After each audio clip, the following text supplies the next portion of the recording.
Здравствуйте, меня зовут Слава Макаров. Сегодня я постараюсь рассказать вам, что происходит с песочницей, почему она получилась такой, как она получилась, какие у нее задачи, почему не нужно пугаться того, что вы увидели в песочнице в начале, и к какому балансу мы хотим прийти, и каким образом мы сделаем так, чтобы вам все это понравилось.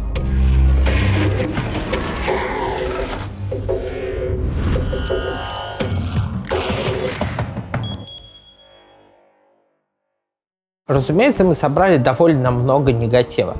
Но если бы кто-нибудь видел, что нам лично, приватно и так далее говорили альфа-тестеры World of Tanks в тот момент, когда они увидели нашу изначальную буратинку, которая потом превратилась, собственно, в довольно успешный продукт. Но, в общем, ничего нового для себя я не узнал. Да, чудо не случилось, мы не выкатили сразу классный, офигенный баланс, который всем понравился. Мы не могли, чудес не бывает. Естественно, что запуск песочницы был не совсем таким, как мы планировали. У нас были определенные технические накладки, но мы с ними со всеми справились, и, в принципе, песочница запустилась нормально. Это вообще главная тут идея. Мы очень не хотим выкатывать на релиз фигню, поэтому мы показали игрокам ситуацию в очень ранней стадии. Обычно мы в такой стадии даже супертестерам не всегда показываем игру. И это такой, некоторый эксперимент открытой разработки для нас. Понятное дело, что баланс был далеко не в идеале. Первую итерацию, считать можно это такой pre-альфой вообще, или вообще альфа-билдом, то, что называется, то есть одной из первичных версий. То есть одни танки гнут, другие немножко страдают, но это абсолютно нормально. Есть такое понятие артиллерийская вилка. Можно взять, вначале выстрелить с перелетом, потом с недолетом, дальше ты понимаешь, на каком расстоянии находится цель, и туда фигачишь. Вот то, что мы сейчас сделали с песочницей, это осознанный, вдумчивый перелет. Во второй же версии все гораздо-гораздо лучше в этом плане. То есть и стан мы пофиксили, и танки, которые страдали, подтянули. Так что первичные впечатления были в целом позитивные, несмотря на такие понятные нам косяки. Почему я говорю именно понятные косяки? Потому что одно дело, если ты знаешь, вот это не работает, это надо исправить к следующей версии. Другое дело, когда тебе непонятно, что не работает. То есть в нашем случае все хорошо, мы понимаем, что не работает, исправляем это и, собственно, едем дальше. Новая механика ART была воспринята игроками достаточно сложно. Очевидно, что ровно так же, как и с остальными ролями, мы сделали сильный перегиб палки. Арта очень сильно станет, очень слабо дамажит.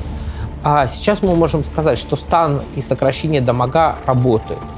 Найти ту правильную грань, где арта все еще будет достаточно дамажить, не будет ваншотить, будет станить не слишком сильно, это уже работа по тонкой настройке. Один важный нюанс. Артиллерии был увеличен таки неплохо сплэш, и за счет этого она может дамажить не так много, но зато в большом радиусе. Тут уже зависит от скилла игрока. Поймает ли он условно 2-3 танка, чтобы их накрыть каждый по 300, суммарно 900, получится 700, тому подобное. Либо будет пытаться дальше, как раньше, стрелять по одиночным целям. Просто добавилась тактическая составляющая в этом плане. Смотрите, мы сейчас замедлили игру очень сильно. Это было, опять же, сознательное. Игру нужно было замедлять. Вопрос в том, насколько. Мы ее сейчас замедлили до той границы, где уже некомфортно. И будем шаг по шагу отматывать это состояние в обратную сторону. Нам нужно найти ту точку, когда игра уже замедлилась, но машины все еще комфортны. Эта первая версия песочницы, она показала нам, что все-таки придется, как бы нам не хотелось это делать в первой итерации, коснуться и карт тоже.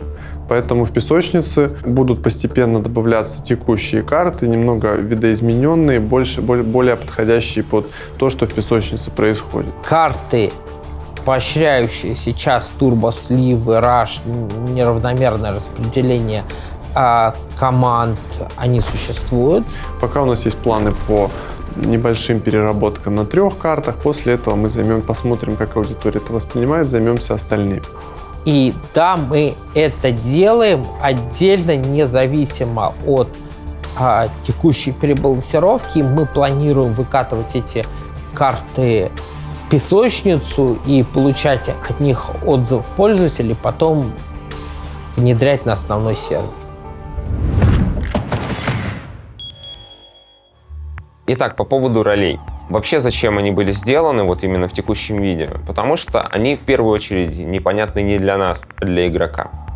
Потому, когда игрок видит там 50Б и 7 Маус, он видит 3 тяжелых танка, которые абсолютно, ну вот прям реально жестко отличаются друг от друга, ну вообще разные.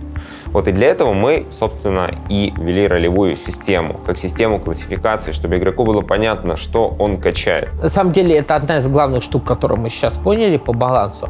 Когда машина может успешно играть 2 роли, она уже автоматом начинает выползать в инбу. То есть мультикласс придется очень сильно ослаблять по общим характеристикам. Возможно, появятся машины, которые могут выполнять 2 роли, но каждую из них не на 100%. То есть там, например, 50% штурмовик, 50% кавалерист. Вполне возможно, что такое получится. На границе между 2 классами, очевидно, могут ходить средние танки, которые могут залезать в нишу разведчика. И, очевидно, проблемным являются хорошо бронированные, но достаточно приземистый противотанковый самоход.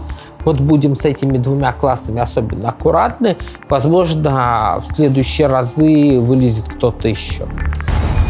Е-50М. Это машина именно вот такой пограничной роли получается, потому что, с одной стороны, у него есть бронирование, то есть у него крепкий ВЛД, который, там, условно, не пробивается вообще ничем. При этом всем у него довольно слабое бронирование башни, которые, тем не менее, за счет вот этой маски, за счет того, что там есть скосы и точность подупала у нас, тоже не так легко пробить. То есть у него танка и хорошее орудие получается. Правда, с больших дистанций не очень хорошо стреляет, потому что там подкалибры, у подкалиберных снарядов больше падения и бронепробития.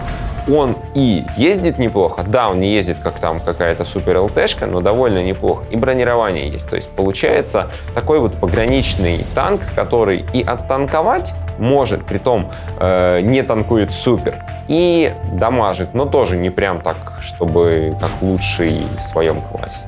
То есть такая вот гибридная машина, пограничная по некоторым характеристикам, то есть такая сводная роль у нее. То, что называем мы гибридом. Некоторые танки получились откровенно плохими. То есть помимо нескольких танков с 2 ролями, у нас получилось несколько танков с никакими ролями. Это, опять же, нормальная часть процесса. Мы не до конца понимали, какие характеристики повлияют на что.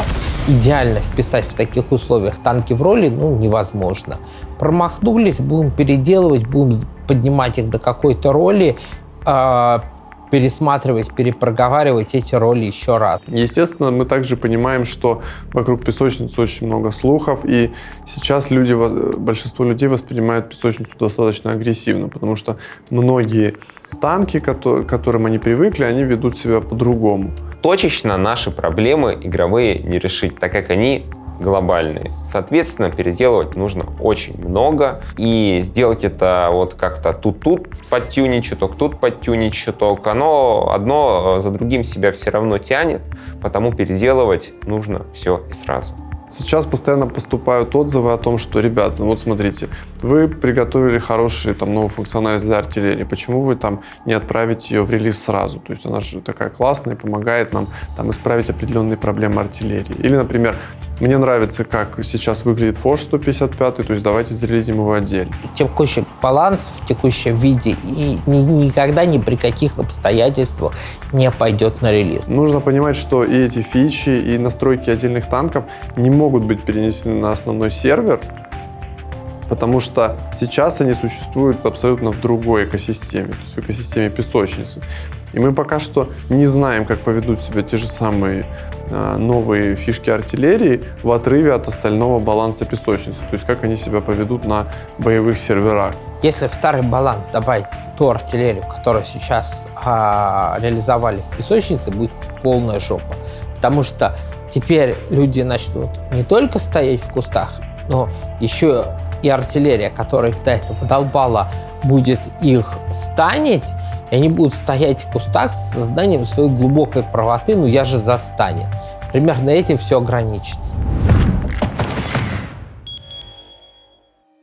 Самым правильным поведением в песочнице будет поиграть, рассказать нам о своих ощущениях, то есть и потом поиграть еще. Мы отзывы читаем, мы все это смотрим, все это собирается, и с англоязычной части форума там все абсолютно, то есть это доходит до разработчиков, это все читается, плюс разработчики сами играют. Поэтому, если когда спрашивают, ну, чего вы хотите достичь, есть абсолютно четкий ответ.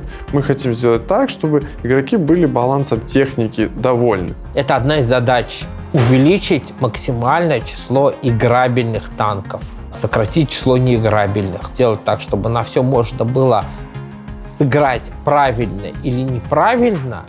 Если сыграл правильно, то у тебя все получилось. Ну, это одна из основных задач, которая перед нами стоит. Уже некоторое время работает песочница.